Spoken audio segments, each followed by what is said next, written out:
Hi guys, this is SDJRSNF88 speaking with the 8th update on the WW1 Trench Railway. And as you can see, things are really starting to come together now. It's now less than a month to the layout's first outing, so the pressure is really on to get the layout ready for the first show in January. So without further ado, let's get into the update.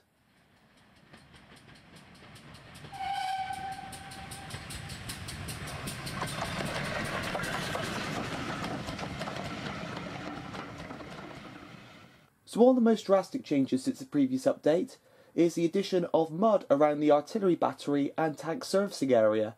And as you can see, I'm very pleased with the overall result, and it really has sort of brought the whole scene to life now. One major change that you've probably noticed is the ballast, which once surrounded the track area at the front of the layout, is now gone. Basically, that is now under the mud. Very much like what would have happened on the real trench railways. Basically what I did is I did roughly the same as what I did on the raised areas, and basically put a small thin layer of PVA down, and then mixed up a mixture of 50-50 PVA and brown wood filler with a tiny little bit of Woodland Scenics earth coat mixed in there, just to give it a bit of a slightly darker colour. And then I just spread it on with my finger and rubbed it in around the trench walls and around the edges of the rails, and also in between the rails as well, so over the sleepers, and basically alongside the rails, making sure that I didn't get any in any of the connections or anything like that. It still needs a bit of a clean off. As you can see, there's a few little loose bits which sort of dried on and clumped, but they would just simply you sort of scratch off. But yeah, basically I applied a very thin layer on top of the ballast, and rubbed it right down and into the ballast, so you still got the rough sort of slight texture of the stones and the sand under there that give the effect that basically that there is some sort of underlay under there, but obviously mud has been swept over there with the rain in the past. Now it's quite a dry looking mud, and this is what I was really going for. As I've mentioned in the past, the layout is set during the Battle of Amiens, which is one of the final major battles of the Great War. Looking at pictures of what I've based this layout on, the weather seemed reasonably good. There's lots of pictures of what I assume are blue skies. Of course, all the pictures are in black and white, but they appear to be very sort of clear skied weather, and quite nice and lush fields and stuff like that, really, which it sort of explains the back scene as well. And there are pictures of these the tanks and vehicles and troops marching through these fields, and you can see the dust coming off their boots, where obviously they've been marching through what was once mud, and it's obviously now dried and sort of created this sort of really dry, rough layer, which is sort of turning into dust as they're walking on it. And this is something what I wanted to recreate here. So as we work our way around and look at some of the other details on the layout, we'll have a closer look at some of the details that I've added into the mud to sort of bring it to life and show where people have been, and obviously where the soldiers have been. Of course, with the addition of the mud down, I can now finally start working on adding the actual details to the layout, and as you can see, I've really gone to town with adding on all the little bits and pieces that I've been working on. Many of these little details that you can see in shots now have taken months and months to build. This is something I've been doing behind the scenes, painting and assembling figures and artillery shells. Basically, it's really, really nice to finally actually start getting them into place. So without further ado, we're going to take a closer look at some of those little details. So this is where the tank servicing area meets the road, and I had quite a bit of fun here trying to blend the two different surfaces together. Now I've done this in the form of adding all the different mud tracks that would have been left by all the vehicles that are currently positioned on the layout. So as you can see, just to the right of the shot there, you can see the nose of the Mack refuelling truck, and you can see the tracks that it's left in the mud where it's obviously reversed off the road to its current position for refuelling the tanks. There's also some tracks left by a four-wheel drive truck that's been going back and forth depositing shells from the shell depot over to another artillery battery, which will be positioned over in the farmyard. Now, in the main foreshot there, you can see this really churned up patch of mud, and this has been left by the Mk1 Tank, which you can see is just crawling up the road there, which has obviously been refueled and rearmed. And basically, I'm not sure if you guys watched it, but there was that amazing documentary by Guy Martin where he built a full working replica of a Mark IV female tank.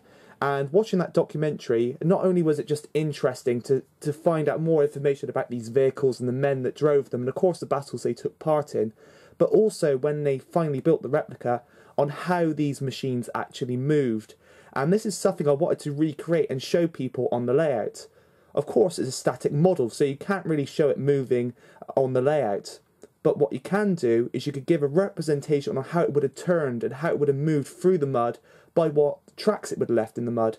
So as you can see, it would have been parked directly in front of the Mark 1, which is just that shot, which is currently still being serviced. And basically it's driven forward, and then to get onto the road where it's to, it's obviously had to do a 90-degree turn. So it's done this by shutting off one track and obviously using the other track to skid the tank around. It's then driven forward onto the road. It's then done the same manoeuvre another 2 times before it's got to its current position. And in doing so, it's left this huge, great rectangular skid mark in the mud, just behind the 2 wounded soldiers there.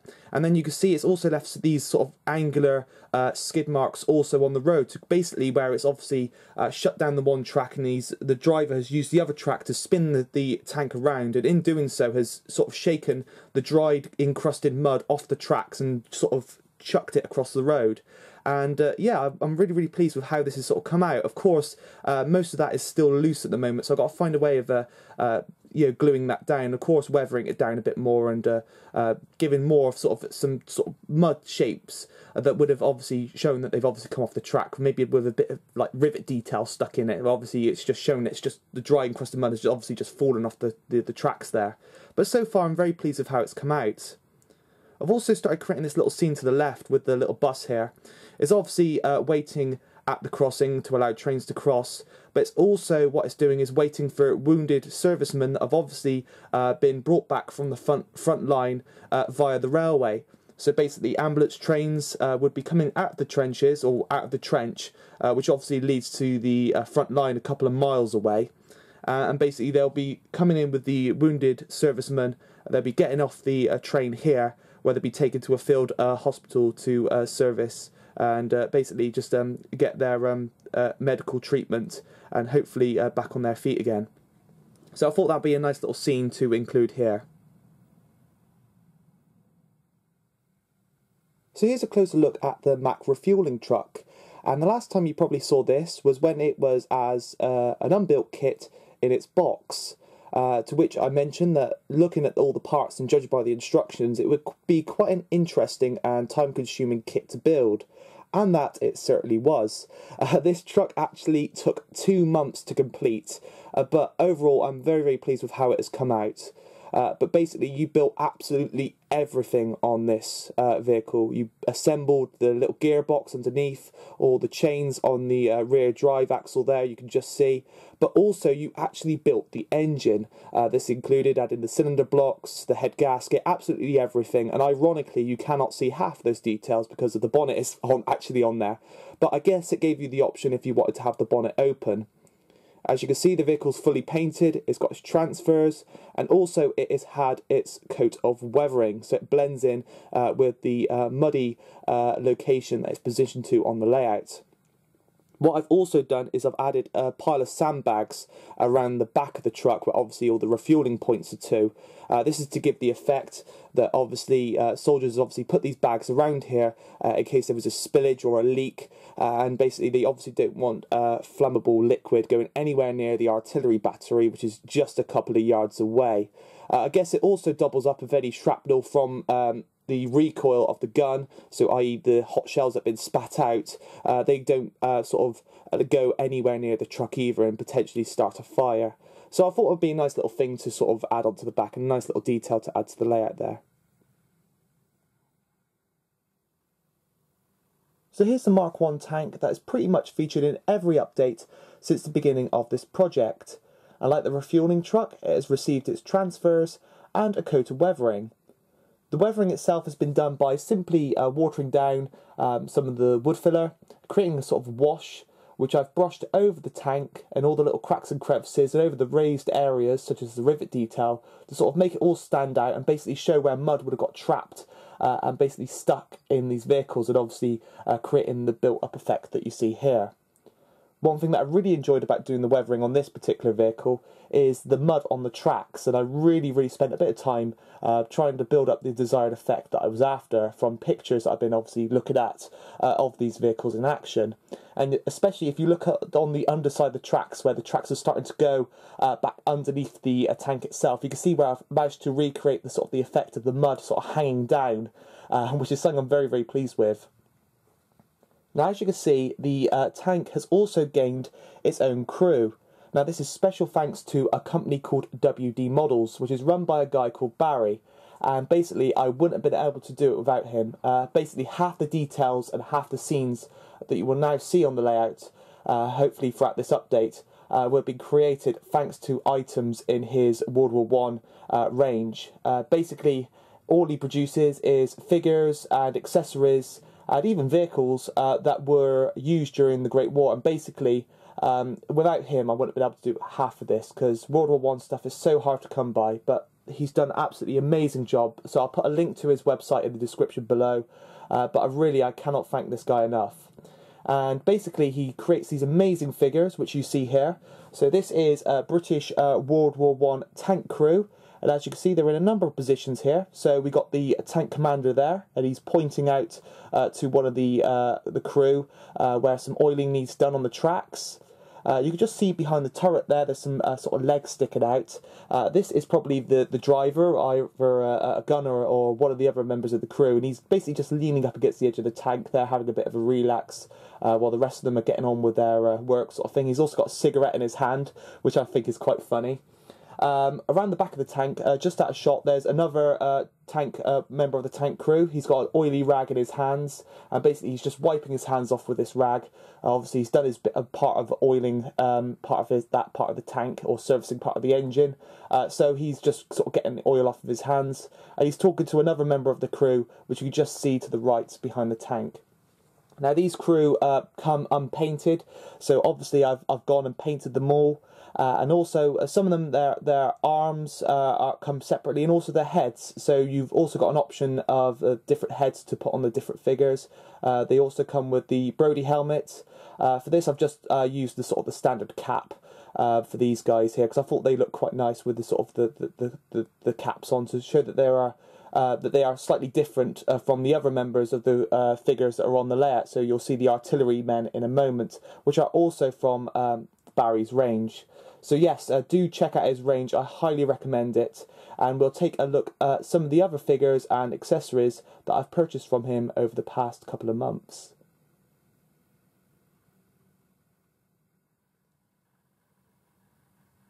So of course, these little details can really bring a scene to life, and this could especially be said for the 9.2-inch Howitzer, which is of course the centerpiece on the layout. So as you can see, I've really gone to town here with all the separate little details. I've added a tarp to the top of the ballast box. This would of course be used to cover the howitzer when it was not being fired. And I've also added some sandbags and some rope that would obviously be used to keep it in position.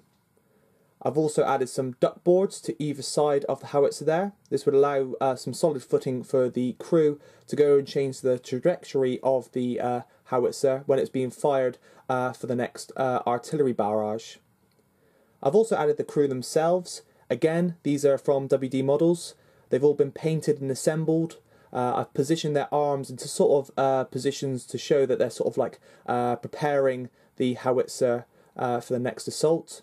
I've also added their heads as well, which include the option with the Brodie helmet. Now, I've done a lot of research and looked at a lot of images of these sort of installations in the field to get a sort of feel of how the items were positioned and how the crew would have operated these weapons. And basically, it was a really great video that I found, and has been used in many sort of documentaries. And you can see the chap to the right there. Basically, the recoil from these weapons were absolutely phenomenal.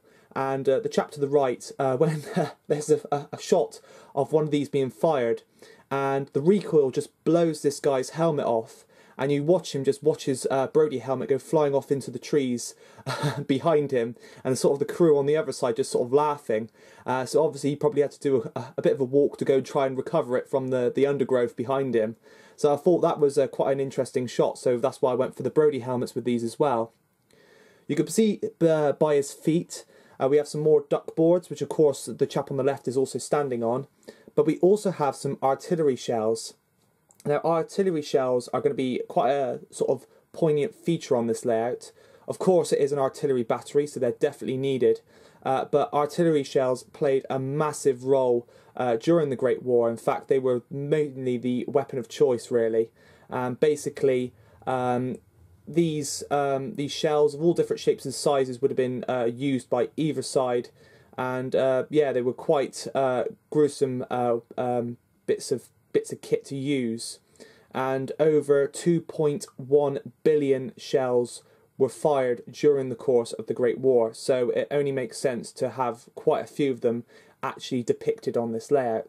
So as you can see, we got 6 in shot here, so we've got 2 standing up on their ends, we've got 2 on the rollers, and then we've got a third one which is at the end of the roller ready to be loaded on. So, as mentioned, I've got plenty more of these. In fact, in total, I've ordered over 80 shells from WD models that have all been painted up in different various shapes and sizes, different calibers, and which will be positioned around the layout. Now, the biggest concentration of these is at the sort of depository where they're unloaded off of the narrow gauge trains. So without further ado, let's take a closer look at that area. So this is where the shells and ammunition and other supplies would be unloaded from the trains. And as you can see, we've got a mixture of items here. So starting from the left, we have these ammo boxes, which would obviously contain supplies and ammunition for the troops. Then in the centre there, we have the larger artillery shells, the same as the ones that are positioned around the Howitzer, which you could just see to the top left of the screen now. And then to the top right, we have some smaller artillery shells that are horizontally laid down in the mud, but also a couple are stacked up vertically as well at the back there as well. We also have the area is surrounded by sandbags to provide a bit of protection, as well as I've made some little rollers out of matchsticks to recreate the sort of rollers or guide rails they would have used to unload the shells from the trains themselves. So I've positioned 2 of them on here, and you can see the 2 rows in the centre there. Basically, they are spaced apart just enough for the centre doors on 2 bogie wagons. So the siding allows for 2 bogie wagons to fit in there. The centre doors would open, and then the troops would roll the shells onto those sort of guide rails and either stack them up in the piles that they're currently positioned in, or just roll them straight across the mud there to the Howitzer waiting on the other side. Now, I plan to add a lot more shells to this area, mainly to the larger shells in the middle there where the soldier's standing, as I plan to create a sort of a stack of shells here. At the moment we just got the base layer, but there will be another row on top, possibly even a third row on top of that. I was looking at pictures of these sort of depositories, and it was amazing how many shells they could get into such a small area.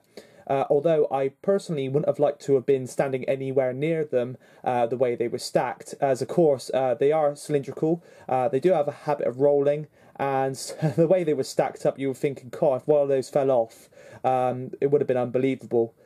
So yeah, basically that's what I plan to recreate here, and of course it gives the effect of just how many shells would have been used. So I plan to create a couple of stacks either side of that soldier there. Of course, we've got the soldier himself. This is actually a Batman figure. He comes in part of the World War I medical train pack sort of figures, which you could of course purchase separately, which I've done here. And he's sort of standing there assessing the shells, and of course he would be on hand to help the shells be unloaded from arriving trains. In the background there, you could see we have that 4-wheel drive truck, which I mentioned a bit of earlier on in the update, and you can see he's awaiting the next load of shells to be loaded into the back of the truck to be taken to the other artillery battery, which will be positioned on the other side of the layout. At the moment you can see he's having a cheeky cigarette break, which I'm not sure is a good idea, of course, being amongst so much live ammunition, but I guess you've got to take your break where you can, and you can see he's got a cigarette to his mouth there, which I thought was quite a nice little feature, just to have him just sort of sitting on the truck there, just waiting for the next load. So here's the second siding in the area, and I plan to use this sort of siding as to where empty shells and empty ammo crates would obviously be loaded back on the trains to be sent back to the main sort of rail hub to obviously be resupplied. But also as well, this siding will sort of double up as a place to unload like food supplies. So in this little area, just beyond those empty ammo crates there, I will have a pile of Huntley and Palmer biscuits, which have also been sort of produced by Barry at WD Models. I thought that'd be a nice touch, as of course Huntley and Palmer biscuits were a ration during the Great War, and they were basically supplied to the troops. So I thought that'd be a nice little feature to have on the layout there as well.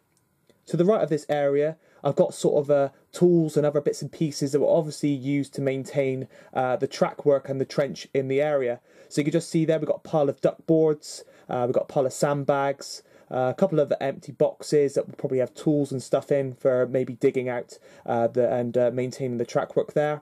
We have some more sandbags which are currently being filled up. We have the barrel, which, as you know, is the one that I featured in the previous update, which lights up.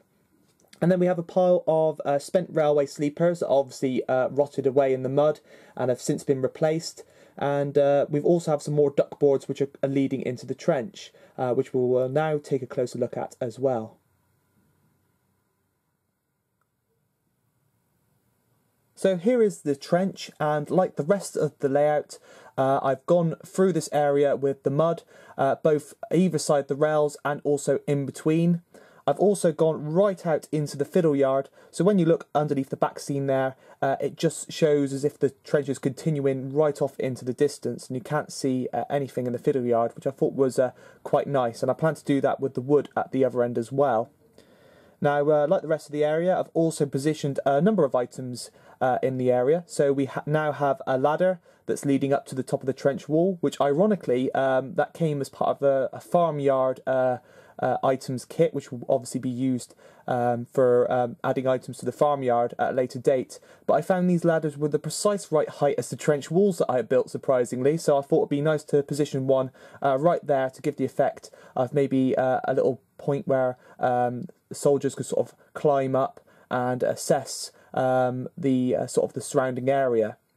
I've also got a couple more sandbags down there, as well as a few sort of ammo crates and boxes, duck boards, and then just to the bottom right, you can just see flush up against the wall there, there's a stack of fresh railway sleepers that could obviously be called upon in case any sort of the sleepers have rotted away or have been damaged during part of a conflict. So yeah, I've got those all stacked up and supplied there as well. What you can probably see as well, the mud is really churned up, especially to the right side of the track. And this is obviously to resemble where all the troops and soldiers have been marching along this area. And I have a couple of soldiers that are in marching positions. Once they're painted up, they will be positioned here to give the effect that they are walking along the trench and sort of patrolling this area.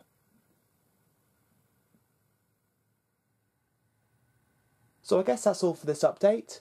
As always, I hope you enjoyed the progress, and hopefully there'll be one more update before the layout's first official outing at the Weston-Super-Mare Model Railway Show on Sunday, January the 14th. So I hopefully look forward to seeing a couple of you guys there. Of course, there's plenty to get on with until then though.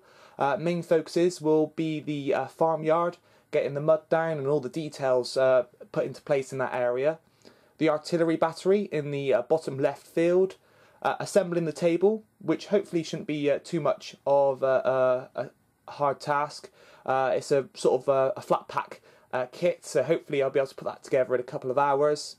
And then of course the little display that will hang over the front of the lights, which will double up as a sort of a light shield to sort of make sure the light doesn't go in you guys, the viewers' eyes.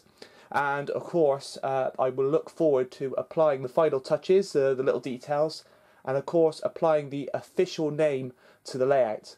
Now I have got the official name, and I'm really pleased with the name that I've gone with, and I think it really fits the layout well. So I hopefully look forward to doing a grand unveiling of the layout's official name in the next update. So until then, I hope you enjoyed, and this has been SDJR Sunf88 speaking, and thanks for watching.